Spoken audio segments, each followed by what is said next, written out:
Bonjour les amis.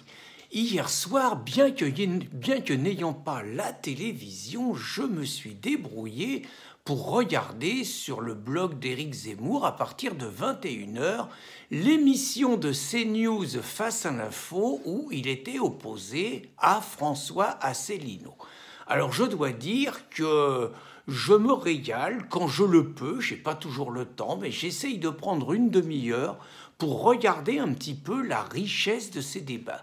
C'est-à-dire que ça a commencé la première semaine avec Sifawi qu'Éric Zemmour a atomisé, montrant l'imposture de ce musulman dit modéré qui a surtout montré qu'il était un musulman haineux.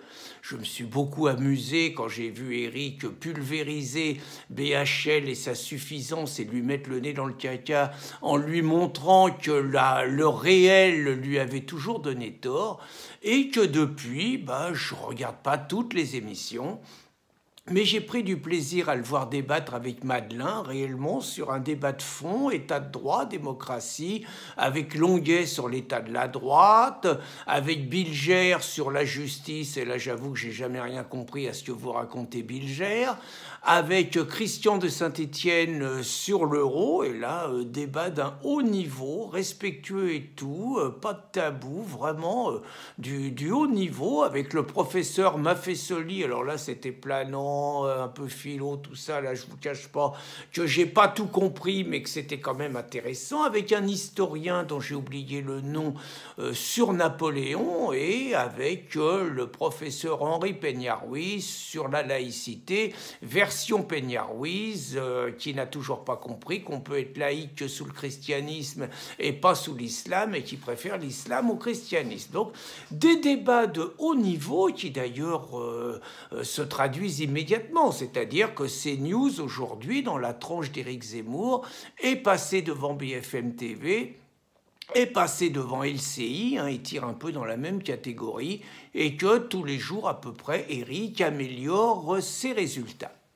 Cela me rend encore plus enragé, encore plus impitoyable, encore plus féroce avec tous les salopards, je me permets l'expression, qui ont tout fait entre les manifestations devant CNews, entre les pressions des syndicats de journalistes, entre la pression des sociétés de rédacteurs, entre les capitulars publicitaires, style Maïf ou Nutella, qui ont retiré leur pub.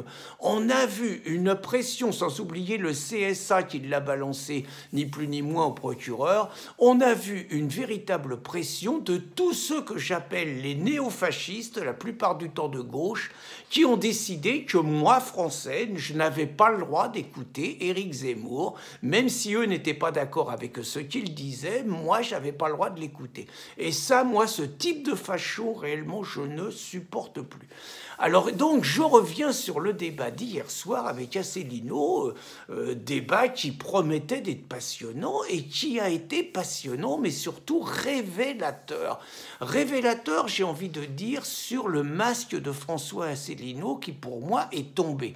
Alors, c'était pas une surprise, puisque j'avais déjà fait une vidéo qui avait d'ailleurs été vue par plus de 20 000 personnes, qui ne m'avaient pas fait que des amis, où je disais le bien que je pensais d'Asselineau, mais où je constatais quand même que c'était bizarre, mais qui parlait jamais du péril islamique, et que je trouvais ça bizarre pour un mec qui se disait patriote et souverainiste. Et on en a eu la confirmation hier, c'est-à-dire qu'on a vu qu'Asselineau est toujours dans son côté monomaniaque. Il nous raconte que la France donne 9 milliards de plus que ce qu'elle récupère de l'Union européenne, que ces 9 milliards pourraient être utilisés autrement, ce qui est vrai. L'exemple qu'il cite pour l'illustrer est quand même des plus curieux, puisque ce qui l'indigne, c'est qu'un Africain qui travaille en France donne de l'argent aux pays de l'Est et comme ça ne donne pas de l'argent à son pays. Alors je trouve quand même curieux d'abord quand on sait que l'immigration majoritairement africaine nous coûte selon les chiffres de Gérard Pince entre 100 et 115 milliards d'euros par an, soit entre 10 et 15 fois plus que les 9 milliards d'Asselineau, que le seul exemple qu'Asselineau nous montre, c'est finalement de montrer que ce serait principalement les Africains qui travaillent en France, quand ils travaillent travail qui serait victime de la politique européenne. C'est déjà assez étonnant. Après, il y a eu un discours réellement intéressant sur la souveraineté et l'identité. Et à juste titre, Éric Zemmour lui a fait remarquer qu'il pouvait s'agiter dans un combat monomaniaque, sortir de l'Europe, sortir de l'Europe, sortir de l'Europe, ce qui n'est pas forcément faux sur l'objectif, sauf qu'il n'y arrivera jamais comme ça. Et qu'en attendant, l'identité de la France était en train de changer, et il expliquait que retrouver sa souveraineté avec une population majoritairement africaine, on était bien servi. Discours qu'Asselineau est absolument incapable d'entendre. Tout comme il a été incapable d'expliquer ce qu'était l'identité française. Tout comme il a été grotesque quand Zemmour lui a fait remarquer qu'il avait fait que 0,8% à la présidentielle, quand il s'est permis de dire « Moi, je me suis présenté, vous vous êtes pas présenté, donc vous avez fait 0%, vous avez moins que moi. » Ouais. Mais moi, surtout, il m'a inquiété, c'est quand il est parti un moment en transe, il a fallu 30 secondes à Christine Kelly pour le faire taire, quoi. On sentait un mec, j'oserais pas dire déséquilibré, c'est excessif, mais en tout cas avec un comportement curieux, on va le dire comme ça. Bon, pour moi, Éric Zemmour n'est pas une vache sacrée. On a le droit d'être en désaccord avec lui sur un ensemble de sujets, il n'y a pas de problème.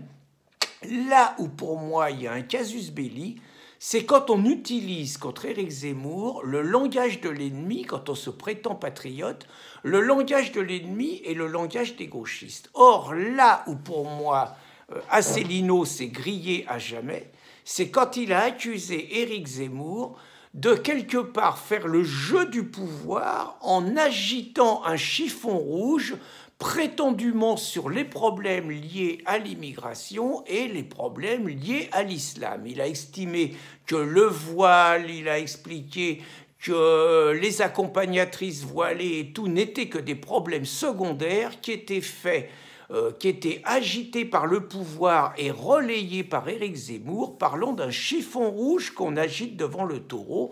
Et surtout, chose rédhibitoire, il a accusé Éric Zemmour, par son discours, de véhiculer la peur et de préparer la guerre civile, rien de moins.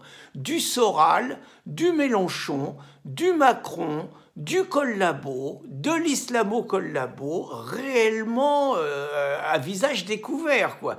Et donc, bien sûr, Éric a facilement pu lui expliquer que les 250 morts, c'était peut-être pas tout à fait lui qu'en était responsable, les 250 morts des attentats islamiques, ce à quoi Asselineau s'est senti quand même obligé de parler de la Libye, de la Syrie, comme si l'un justifiait l'autre. Donc moi j'ai envie de dire, après un tel débat, deux choses. La première chose, c'est que pour moi, même s'il peut être brillant sur la sortie de l'Europe, même s'il peut faire des exposés et des vidéos très brillantes sur certains sujets, notamment les ponts, là, puisque c'est d'actualité, et même sur d'autres choses, ce soir-là, pour moi, Asselineau s'est grillé à jamais. Pour moi, ce mec-là, aussi brillant soit-il sur d'autres sujets, n'est pas un défenseur de la France, n'est pas un patriote sincère, mais c'est un ennemi, pour moi, je le dis bien, c'est un ennemi de notre pays, de par son aveuglement volontaire sur l'immigration et sur l'islamisation de la France. Et je n'oublie pas, par ailleurs, ce que j'avais déjà signalé dans ma première vidéo, qu'il avait donné une interview à Oumacom où il tenait un discours totalement victimaire sur la population musulmane évoluant en France. Donc, conclusion définitive 2, surtout continuez à regarder Éric Zemmour tous les soirs, soit en direct si vous avez la télé, contrairement à moi, soit sur sa chaîne, le blog d'Éric Zemmour. Et deuxièmement, François Asselineau, définitivement cramé. Bonne journée les amis.